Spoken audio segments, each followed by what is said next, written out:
아멘, 아멘.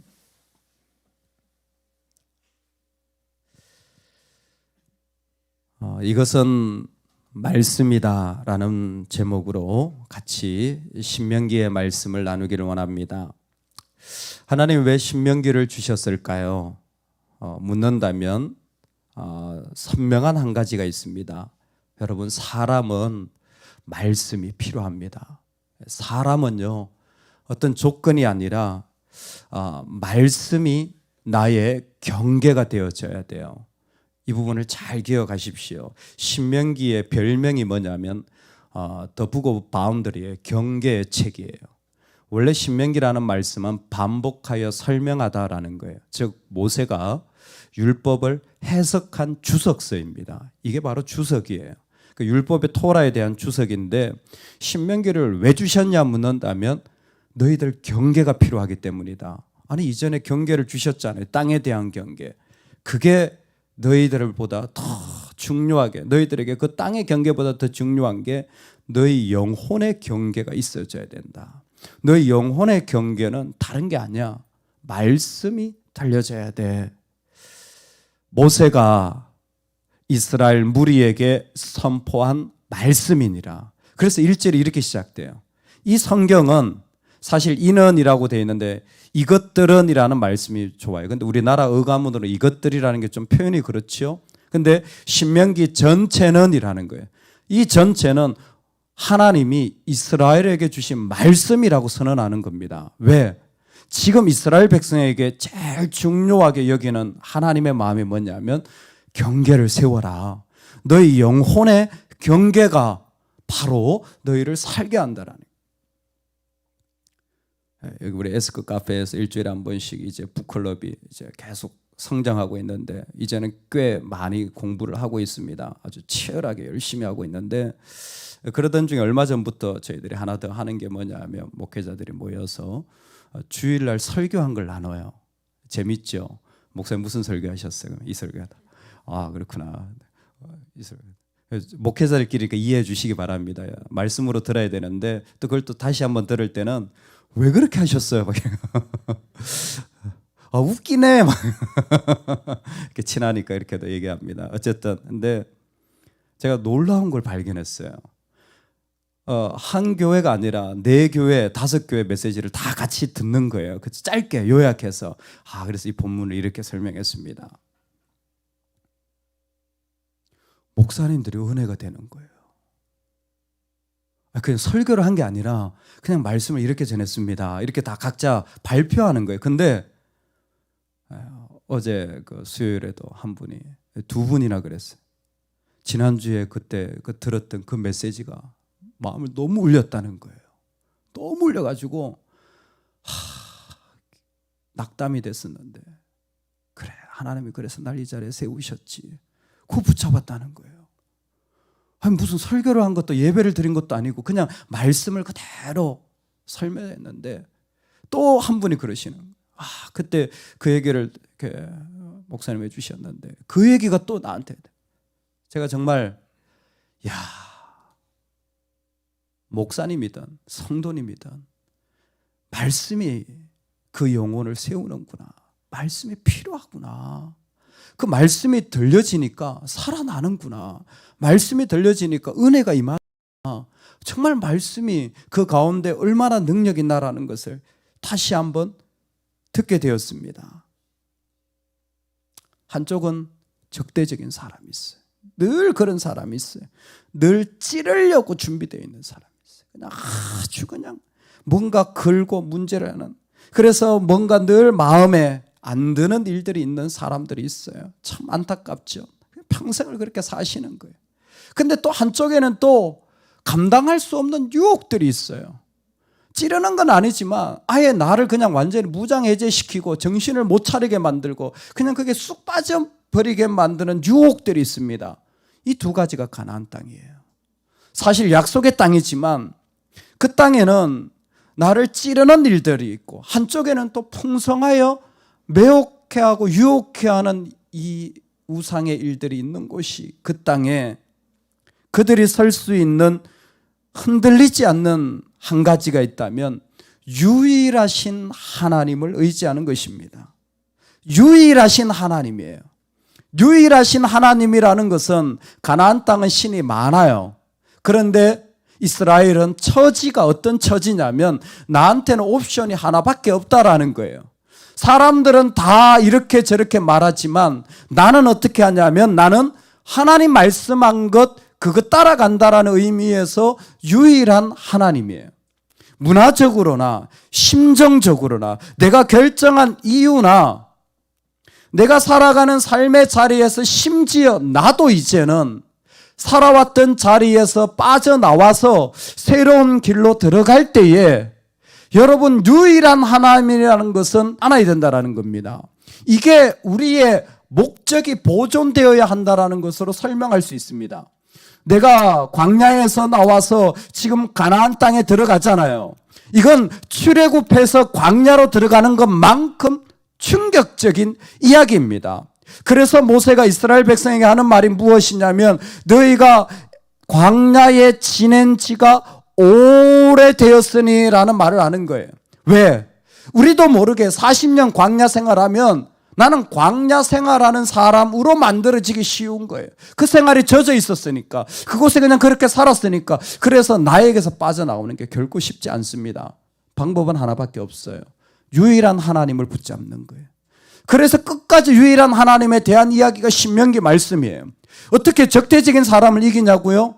유일한 하나님을 붙잡는 거예요. 어떻게 유혹을 이기냐고요? 유일한 하나님을 붙잡는 거예요. 유일한 하나님을 어떻게 붙잡습니까? 들으라, 들으라, 들으라. 끊임없이 들으라. 왜? 하나님 말씀하시니까. 그래서 1장에서도 이 얘기를 하고요. 27장에 또 똑같이 얘기합니다. 마지막에도 모세는 뭐 했던 사람이냐면 하나님 명령을 전달했던 사람이 36장에 마무리합니다. 모세가 죽으면 신명기 끝나요. 왜? 이야기가 그렇게 중요하기 때문에. 그런데 하나님 말씀하신다라는 말씀과 꼭 이어지는 메시지가 뭐냐면 들으라예요. 그래서 신명기 6장에도 유일한 하나님 뭐예요? 쉐마 들어라.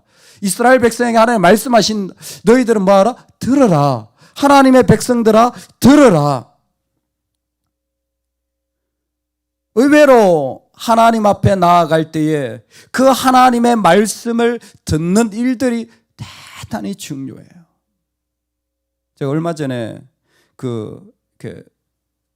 제가 상담학을 전공했으니까 이런 부분에 좀 관심이 있습니다. 책을 자꾸 보게 돼요. 우울증 환자가 있잖아요. 우울증 환자를 예방하는 방법이 있어요. 여러분 힘든 일 겪는다고 다 우울증 걸리는 거 아닙니다. 우울증이 뭔지 제가 설명을 어제 저녁에 드렸어요. 수요예배를 꼭 들어보시기 바랍니다. 제가 생각할 때 요즘 수요예배 금요 말씀이 참 좋아요. 꼭 들어보시면 좋아요. 우울증이 뭐냐 하면 내가 어려운 일을 당할 때 미움이 생긴 거예요. 실망이 생긴 거예요. 근데 그걸 감추면 우울증이 되는 거예요. 그거를 감추어 놓는 거예요. 그러면 사람이 살아가면서 실망스러운 일이 안 생기는 사람 어디 있습니까? 손 들어보세요. 실망 한 번도 안 해봤다. 나는 미운 사람이 한 사람도 없더라. 손 들어보세요. 봐요. 없잖아. 미워하지 마세요. 그렇다고 해도 된다는 건 아니에요. 다 있어요. 어쩔 수 없이 생기는 일이에요. 내가 잘해서 잘못해서의 문제가 아니라 어쩔 수 없이 그런 일이 생긴다니까요. 그러면 우리 다 우울증 걸리게 해요? 아니에요. 아주 좋은 방법이 있어요. 아이들에게 부모가 해야 될 역할이고 믿음의 선배가 믿음의 후배들에게 해야 될 역할이 저는 이 역할이라고 생각합니다. 뭐냐면 힘든 일을 겪잖아요. 충격적인 일을 겪잖아요. 트라우마 될 것 같은 일들을 겪잖아요. 그러면 거기 옆에 있는 사람이 그 일에 대하여 자세하게 설명해 주면 이게 트라우마로 남지가 않는 거예요. 이 사람이 납득이 되어지고 이해가 되어지고 이런 일이 있을 수도 있겠구나 라는 걸 받아들이게 되면 그게요 마음에 안 남아요. 그냥 자유하게 돼요.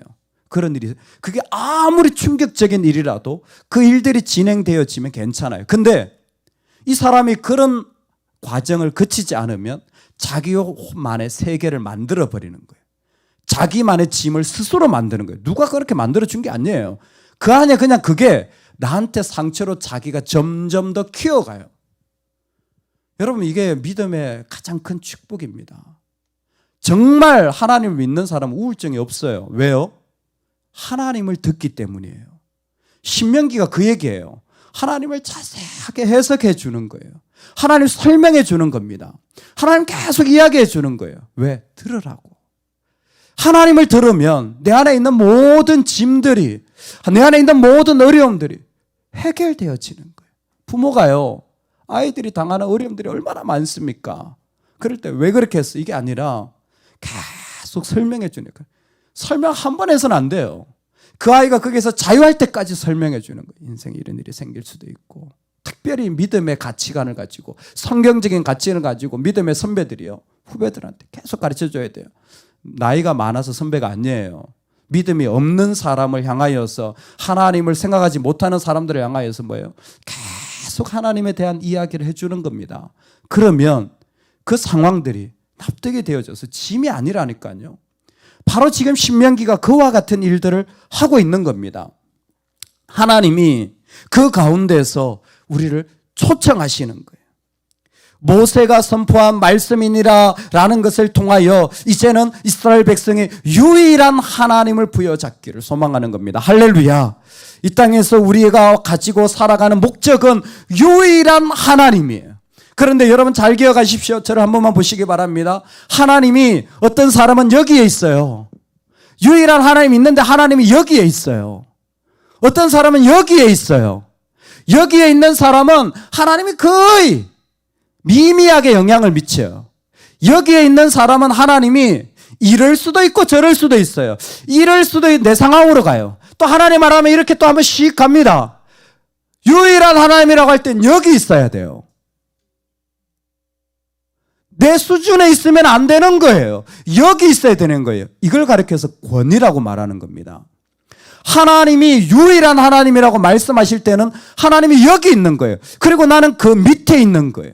하나님의 다스림 아래, 말씀 아래 있어서 언제나 하나님 하면 내 삶 전부가 울리고 움직이고 걸어가게 되어지는 거예요. 내 마음에 있던 어떤 마음도 하나님 하면 다 씻겨나가는 겁니다. 하나님 하면 하나님의 권위가 여기 있는 거예요.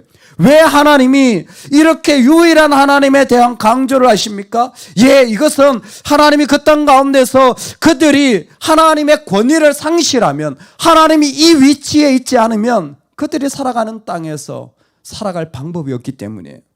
요단 저쪽 광야 모압 땅, 이스라엘은 지금 여전히 광야에 있습니다. 착각하지 마십시오. 아직 약속의 땅에 들어간 게 아닙니다. 광야에 있는 자들은 목적이 하나예요. 광야를 벗어나는 게 목적이에요. 이 땅에 어려움 당하는 자들은 어려움 벗어나는 게 목적이더라고요. 아닙니다. 하나님이 여기 계셔야 되는 거예요. 광야에서도 하나님이 여기에 계셔야 되는 거예요. 그 광야에서 하나님이 어떻게 말씀하시느냐, 이거 봐야 되는 거예요. 출애굽 후 40째 해랍니다. 여러분 얼마나 선명하게 말씀해 주십니까? 이제 보이죠? 왜 하나님의 40째 해라는 걸 설명합니까? 40년 지났다는 얘기겠죠. 동시에 40년 동안 지난 세대가 다 죽었다라는 것을 보여주는 것입니다. 자기 우상에 빠졌던 사람들, 내 이야기에 빠진 사람들은 불신앙으로 다 죽게 되어 있어요. 이제는 뭐예요? 하나님이 여기에서 나를 초청하시는구나. 나도 그랬었는데 이제 나는 그렇게 살지 않을 거야. 하나님이 그분의 권위로 나에게 다른 권위, 다른 기회를 주고 계시는 것입니다. 시온을 쳐 죽이고 옥을 쳐 죽인 후, 이거는 사실 민수기에 있었던 이야기예요. 아모리의 왕들을 죽인 이야기죠. 뭡니까? 하나님의 승리를 거둔 이야기입니다. 하나님이 이미 이들을 이겼어요. 하나님 우리 삶의 은혜를 경험하게 해주셨습니다. 승리를 주십니다. 우리 삶의 자리에 하나님이 날마다 때마다 작은 은혜와 승리들을 경험하게 하십니다. 그럴 때 하나님 여기 계시는 거예요. 은혜 맛봤지? 이제 경계에 넘어와. 내가 승리한 거 알지? 그러니까 두려워하지 말고 미지의 세계로 가. 내가 여기 있다면 이제는 가야 되지 않겠니? 너희가 이 산에 거주한 지 오래니 얘야, 광야에 젖어 있지 마라. 예전에 사람들은 애굽에 젖어 있었는데 너희들도 광야에 젖어 있을까 봐 두렵다. 여기에 계신 하나님을 듣고 새롭게 움직여라. 새롭게 움직여라. 오늘 한 날 살아갈 때 저와 여러분의 하나님은 우리를 듣게 하여 주시는, 우리로 말씀을 듣게 하여 주시는 하나님이 되기를 주의 이름으로 축원합니다. 하나님을 듣는 것은 이렇게 살아가는 삶인 것 같습니다. 우리 믿음으로 따라해 봅시다. 그러면 하나님이, 한번 연습합시다. 그러면 하나님이, 여러분 말할 때 꼭 이 말부터 하십시오. 그러면 하나님이. 다 좋아요. 근데 그러면 하나님이. 유일하다라고 할 때 에하드라는 말인데, 이 말의 첫 번째 의미가 뭐냐면 첫째라는 말이에요. 유일하다고 말할 때 하나밖에 없다라는 의미도 있지만 첫째라는 말이에요. 사실 여기라고 말할 때 하나님 의미는 하나님이 첫째가 되라는 거예요. 여러분, 그러면요, 우리도 주님을 들으면요, 내 언어도요 하나님이 첫째로 나오면 좋습니다. 내 하나님 첫째로 나오는 거예요. 일단 하나님이 뭐라고 일단 하나님 뭐 어떤 생각하시니, 일단 하나님 음성이 뭔지 애하고 얘기를 해도 하나님이 먼저 나오는 거예요. 내가 살아가면서 하나님이 먼저 나오는 겁니다. 이걸 스카펙은 그의 책에서 의식적 결정이라고 했어요. 우리 개인이 하나님과 만나는 순간은 그 사람이 의식적으로 결정할 때라는 거예요. 즉 하나님을 고백하고 그 하나님으로 결정하면 그 사람이 그것이 바로 하나님을 만나는 자리가 돼. 어디에 있든지 간에. 참 지혜롭다고 생각합니다. 의미 있다고 생각합니다. 오늘 우리가 하나님의 말씀이 있는 인생이 되기를 원합니다. 이 땅에 냉소적이고 유혹하고 이렇게 저렇게 흔들고 심지어 나조차도 깊은 우상에 빠져 있는 때가 많은데, 그때 나에게 하나님이 유일한 하나님이 되어서, 즉 첫째 되시는 하나님이 되어 주셔서 먼저 나에게서 하나님이 선포되어질 때, 그리고 그분으로 내가 의식적으로 결정해 나가면 그 자리가 바로 하나님이 나를 세우시는 약속의 땅이 될 줄로 믿습니다. 이 은혜가 우리에게 있기를 주의 이름으로 축원합니다. 아멘, 아멘. 우리 같이 한번 기도하겠습니다. 하나님 말씀하십니다.